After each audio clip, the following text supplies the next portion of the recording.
Who looks outside, dreams. Who looks inside, awakes. You hold in your hands a book that was never meant to be read by the world. Jung's Red Book is more than ink and paper. It is a vault, a mirror reflecting shadows you never dared to see. Each page pulses with his inner chaos, visions that claw at the mind, dialogues with figures born from fear, desire, and pain. Imagine a diary so raw, so intimate, that it reads like your own hidden thoughts, whispered back at you with merciless clarity, and yet for decades it remained locked away, secreted from the public eye, because the truths inside were too heavy for casual consumption. It is not just history. It is a living mirror, holding your reflection alongside his, asking, do you dare meet yourself? The mystery is magnetic, curiosity is painful. You want to turn the page, yet a primal fear roots you in place, because what you might see could shatter your understanding of who you think you are. Most people never look inside. They keep the door closed, telling themselves it is safer to stay in the bright, ordinary world. Comfort becomes a cage. You have routines, screens, distractions, endless noise, anything to avoid the silence where truth resides. Inside, shadows linger, waiting. You may catch glimpses of them in anger that surprises you, in a relationship that feels familiar yet toxic, in dreams that gnaw at your sleep. Your mind whispers, it's better not to know, short, sharp sentences of self-reassurance, but the fear runs deeper, fear of facing what lurks beneath civility, beneath identity, beneath the smiles you show the world. You have been running, but the shadow follows, patient, silent, unmoving, because avoidance never liberates. The moment you glance at that hidden self, you feel the tremor of recognition, and the pull is irresistible. And then comes the shock. Jung did not merely observe his shadow. He stepped into it. He walked into his visions as if they were cities of fire and ice, conversing with figures of his own creation, enduring trials of self-confrontation that would make most of us tremble. The pain is raw, a psychological earthquake that rattles the very foundations of identity. You sense it even through his words, through the illustrations and the rhythm of his writing. It is terrifying, but transformative. Imagine standing at the edge of a precipice, staring into the abyss, and realizing the abyss is not outside you, it is inside. Every fear, every hidden desire, every suppressed truth waits, and yet in facing it, something awakens. Courage flickers in the darkness, small but undeniable, asking you, will you step forward, or will you retreat forever into comfort? The Red Book promises no easy answers, only the revelation that life as you know it is incomplete without confronting what you have been avoiding. You are the mirror of your own shadows. People will do anything, no matter how absurd, to avoid facing their own souls. You tell yourself life is safe. You follow routines, scroll endlessly, check boxes, live by schedules that make the chaos feel distant. You build comfort like walls around a fragile heart, but what you call safety is often a mirage. It is like wrapping yourself in a blanket made of smoke, warm for a moment, but insubstantial, evaporating the instant you need it most. You rely on predictability, yet life remains unpredictable, a storm waiting behind the mundane. Your job, your possessions, your curated friendships, they are anchors, yet they tether you to a shallow existence. People laugh, scroll, consume, but underneath, your shadow waits. Your unspoken desires, your suppressed fears, your unexamined anger, all whisper through cracks in the armor you think protects you. Society praises conformity, obedience, and safety, but this only deepens the separation from your own soul. You might feel secure in routines, but inside a quiet unease gnaws at you. It is in this discomfort that the truth presses, demanding recognition. You begin to feel that life's comfort is not life at all, merely a shadow of it. Then comes false love. Relationships, friendships, even moments of intimacy often conceal more than they reveal. You are drawn to others not for who they truly are, but for the parts of yourself you see reflected in them. The projection is silent but powerful. You love not the person, but your own idealized image of them. You forgive repeated pain, rationalize neglect, and cling to affection that feeds your wounds instead of healing them. This deception is subtle. It hides in kindness that suffocates, in compliments that manipulate, in shared dreams that never come to life. You might feel safe in these connections, but safety built on illusions is a fragile illusion itself. It comforts temporarily, but the moment cracks appear, reality rushes in with unforgiving clarity. Even in modern life, swipe-left culture, fleeting social media attachments, and curated online personas perpetuate this cycle of false love and avoidance. What seems nourishing, what seems familiar, often masks inner chaos and the shadow you refuse to face. And then the veil lifts. Suddenly a realization strikes. A conversation, a book, a moment of solitude cracks open the fragile structure of comfort and illusion. Jung's own visions in the Red Book illustrate this vividly. The unconscious cannot be contained indefinitely. Like a mirror shattered, the world you built to protect yourself reflects your shadow back with no mercy. The illusions you relied on crumble, and you see yourself as you truly are, fractured, yearning, alive, and profoundly human. Fear and fascination intertwine. You are exposed to your own mind's depths, where the comforting lies dissolve and raw truth awaits. It is terrifying, but within the fear lies a doorway. Once the veil lifts, you cannot return to ignorance. You glimpse your potential, your power, your responsibility to yourself. You begin to understand that comfort was never the goal. Awakening is. You see the shadows to step into the light. The most terrifying thing is to accept oneself completely. You are not entirely who you think you are. There is a part of you moving silently behind the scenes, guiding choices you barely notice. This is your shadow, the hidden puppeteer of your life. It is a ghost guiding you every step without your knowledge. You might call it fear, irritation, or unexplained attraction, but it is older than your memories, forged in moments you barely recall. Perhaps a childhood disappointment, a parent's unspoken disapproval, a friend's betrayal. These moments became seeds, quietly growing into patterns that steer your decisions. You think you choose freely, but often your shadow whispers, nudges, and sometimes pushes you into situations that feel familiar yet painful. Every relationship where you feel drawn to the wrong person, every job you take that doesn't fulfill you, every impulse that surprises you, all have been influenced by this unseen force. It is relentless, patient, invisible, shaping your life while you believe you are in control. Recognizing this hidden puppeteer is not accusation, it is awareness. You begin to see that chaos in your external world mirrors turmoil within, and that the moment you confront it, choice becomes possible. You are not merely reacting, you are awakening to the shadow that has long steered your path. Patterns born from pain are the legacy of the unexamined soul. Every wound carries a blueprint of behavior. If you were ignored as a child, you may seek validation in adulthood through people who cannot give it. If betrayal once scarred you, you unconsciously repeat it, drawn to similar scenarios, as if to prove something or to relive it in hope of mastery. Your emotions are like rivers tracing old valleys, flowing along the path carved by trauma. These patterns can infiltrate friendships, romantic entanglements, and professional life, leaving you frustrated and confused by repetition. Modern life masks them.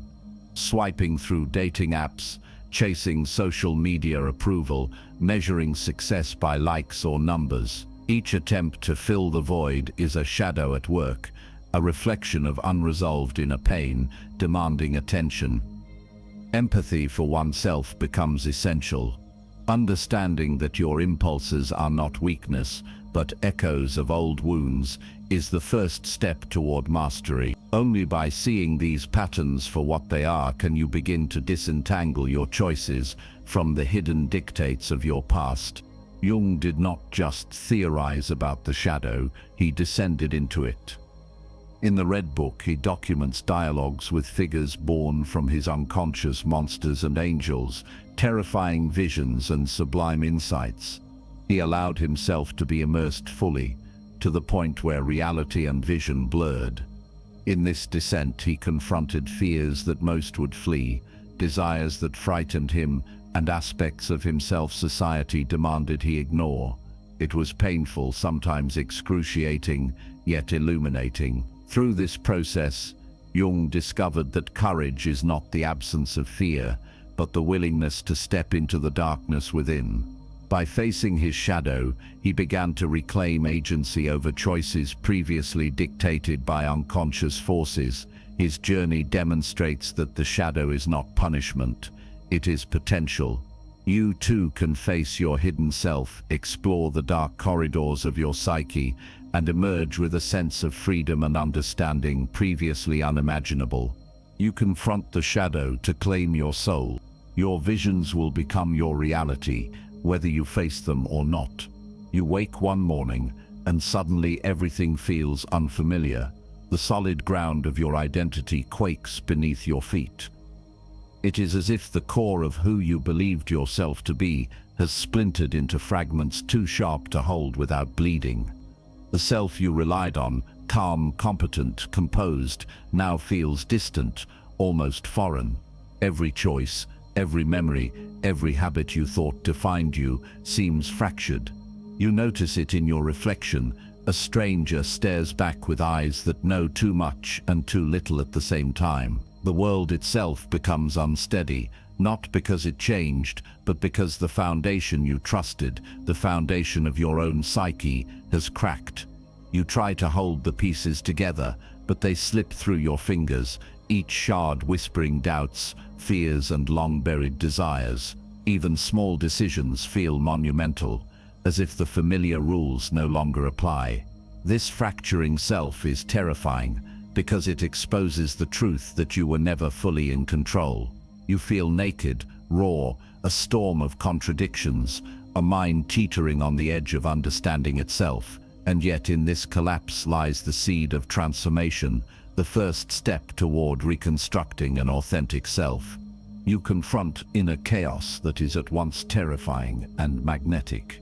Suppressed emotions rise like waves, uncontainable and relentless, crashing against the walls of your consciousness. Fears you buried long ago, fear of rejection, fear of failure, fear of your own capacity for darkness, surface in vivid, almost cinematic clarity. Desires once hidden in shadow stir with the urgency of storms. You might feel as if you are standing in a hurricane that lives inside you, wind tearing at your thoughts, rain pounding against your reason. Panic and exhilaration intertwine, because for the first time you are not hiding. Every memory you avoided, every suppressed impulse, every unresolved conflict demands recognition. Modern life offers distractions, phones, obligations, endless scrolling, social masks, but none of it shields you from the raw intensity of your own psyche.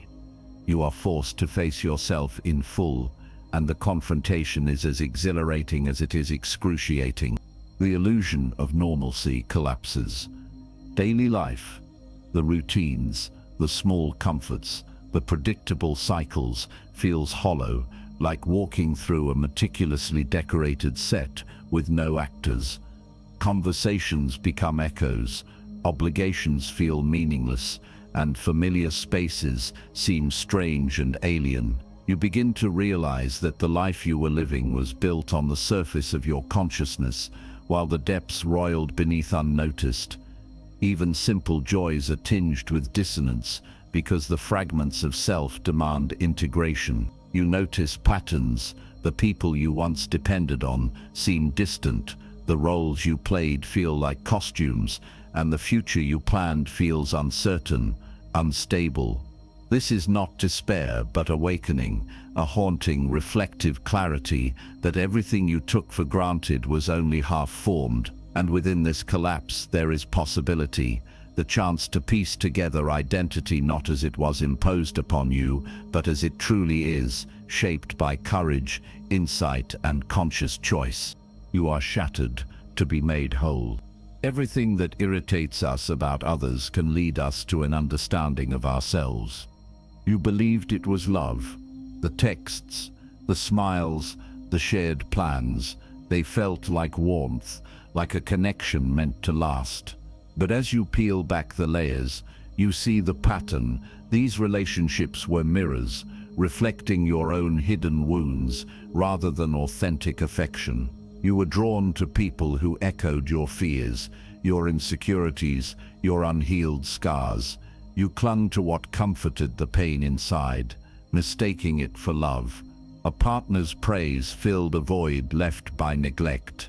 A friend's attention softened a loneliness you could not name. You justified the patterns, convinced the connection was real. But beneath the surface, the intimacy was fragile, built on needs rather than mutual presence. Modern examples are everywhere. Someone stays with a partner who criticizes them because the dynamic mirrors old rejection. You chase people who can't truly meet you, repeating a script written by past wounds. Recognizing this is confronting, almost accusatory, but necessary. The deception of affection is not malicious. It is unconscious, a psychological shadow playing out in plain sight. Projection makes it more vivid. You did not love the person, you loved the parts of yourself reflected in them. Every compliment, every shared dream, every comforting gesture was filtered through your own expectations, desires, and fears. You projected onto them what you longed to see, ignoring what was real. It is like loving a shadow dancing on the wall, thinking it is a person. You forgave flaws that were intolerable to others, excused behavior that wounded you repeatedly because the person was never fully real in your mind. They were an image shaped by your inner world. Recognizing projection is liberating, but also painful. It forces you to disentangle fantasy from reality, to see where your inner wounds dictated choices. The clarity cuts, yet it teaches. Every relationship that felt intense but failed was an invitation to examine yourself, to confront the shadow you carried, and often mistook for connection. And then comes the liberation in truth. When you finally see that it was never love in the way you imagined, a weight lifts. The pain remains, yes, but alongside it comes freedom. Freedom to stop chasing echoes, to stop clinging to mirrors of your own needs. You can step into relationships from a place of authenticity rather than projection. You can reclaim your time, your heart, and your sense of self. The world suddenly feels larger, less deceptive, because the illusions no longer dictate your choices. You begin to understand that love is not the mirror, but the light that illuminates what was always within you. In seeing clearly, you reclaim agency over your desires, your attachments, and your life. What once felt like loss now becomes awakening, a doorway to connection that is real, whole, and conscious. You release the shadow to embrace the light. One does not become enlightened by imagining figures of light, but by making the darkness conscious. You have stood at the edge of yourself, trembling, unsure if you can look any deeper. To meet your shadow is to confront the parts of you have denied, suppressed, or feared. It is not easy. It demands courage that feels like standing on a cliff in a storm, heart pounding, limbs shaking, yet knowing that retreat will only prolong the suffering. Every fear you've avoided, anger you've hidden, desires you've shamed, impulses you've ignored, asks for recognition. You must step forward. You must look into the mirror that distorts and twists, seeing both beauty and ugliness, both light and shadow. This is emotional bravery. Modern life rarely requires such confrontation. It seduces you with distractions, social masks, and endless noise to avoid self-reflection. Yet here, in this silence, in this confrontation, power awakens. You begin to realize that courage is not absence of fear, but the decision to face it anyway. It is the act of saying, "I will not run. I will see what is true." Dialogue with darkness is the next step. You engage your shadow, not as an enemy, but as a guide. Jung wrote of conversations with inner figures, visions that were terrifying and illuminating, each revealing hidden truths about his psyche. You can do the same in metaphorical practice, journaling your thoughts without censorship, visualizing difficult emotions, noticing patterns of projection in relationships. Imagine your anger as a figure sitting across from you, demanding recognition. Imagine your grief as a voice that speaks only when you listen. These dialogues are not fantasy, they are mirrors to your unconscious, ways to give shape and understanding to what was previously chaotic. Modern examples, reflecting on why you repeat certain mistakes, examining triggers in personal or professional relationships, noticing recurring dreams. Each encounter is a step toward conscious mastery, transforming fear into insight, shadows into guides. Integration brings power. The fragments you feared, the anger, the sadness, the desires, do not vanish when confronted. They join you. You weave them into your identity, not as chains, but as strength. A once fractured self now feels whole. Choices that were previously unconscious become intentional. Relationships transform because you no longer project the unexamined self onto others. Work, creativity, and daily life gain depth and authenticity. You carry both shadow and light, and in their balance, you discover freedom and agency. Power emerges not through domination, but through understanding, not through avoidance, but through confrontation. You realize that the darkness you feared was never an enemy. It was the hidden source of your vitality. Meeting it does not weaken you. It equips you to live fully, consciously, and authentically. You face the shadow to claim your strength. Your vision will become clear only when you can look into your own heart. Who looks outside dreams. Who looks inside awakes. After the storm of your own mind, a quiet settles. The shadows you feared no longer control you. They are acknowledged, understood, and woven into the fabric of your being. There is serenity in recognition, a stillness that hums beneath the surface of thought. The chaos that once dictated your impulses softens into clarity. You notice it in small moments, a breath that doesn't tighten with anxiety, a glance in the mirror that no longer recoils from your reflection, a conversation without defensive walls. The world outside remains unpredictable, but inside there is order, not through denial or avoidance, but through awareness. This calm is earned. It is the reward of facing fear, desire, and pain without flinching. Like walking out of a dark cave into morning light, you see your own contours, your strengths, your shadows, and feel the rhythm of your own pulse, steady, anchored, alive. Peace is not passive, it is an active choice. You decide daily to respond rather than react, to honor your emotions without letting them dictate destructive patterns. Choosing harmony means noticing when old triggers arise and deciding not to surrender to them. It means setting boundaries, speaking truthfully, and aligning actions with the self that has been reclaimed from chaos. Modern life tempts distraction and avoidance, but the inner work you have done provides the tools to navigate storms calmly. Choosing peace is radical in a world addicted to drama. Yet it is the ultimate rebellion against the unconscious forces that once held you captive. You become your own guide, consciously choosing thoughts, feelings, and actions that sustain equilibrium. The Red Book is more than a chronicle. It is a mirror and a map. Jung's journey into his own depths shows both the peril and the promise of confronting the unconscious. It warns that avoidance breeds repetition, yet illuminates the path to wholeness for those willing to explore carefully.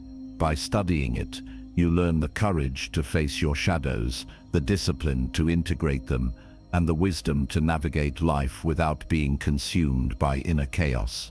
It leaves you informed, uplifted, and curious, aware that your own inner landscapes hold both challenges and unimaginable potential. The book is a companion for those who dare to awaken, a guide toward peace that is earned, not given.